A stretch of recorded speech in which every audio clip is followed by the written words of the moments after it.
unajua ni tatizo kubwa sana miongoni mwa magonjwa ambayo yanatusumbua wanadamu kwa miaka mingi, hususan barani Afrika, ugonjwa wa ukimwi.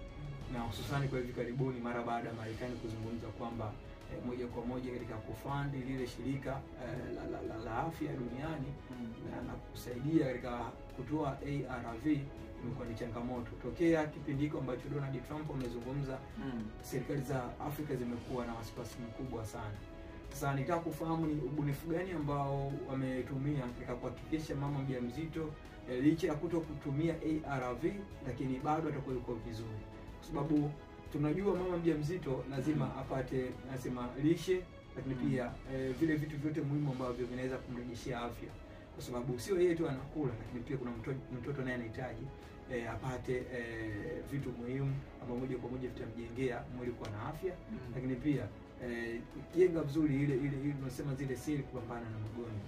Sasa ni ubunifu gani ambao huwa unautumia ili tujue namna ambavyo pengine tunaweza kuwa sasa na chanya, yani njia chanya, kwamba hata kama usipotumia ARV kwamba kuna njia nyingine mbadala ambayo lakini hii inaonekana ni kwa upande wa wanawake tu pekee. Hiyo inaonekana kwa upande wa wanawake. Sio ile ambayo ya kikombe, kwa sababu kuna kipindi watu wanatumia vikombe, kikombe cha babu.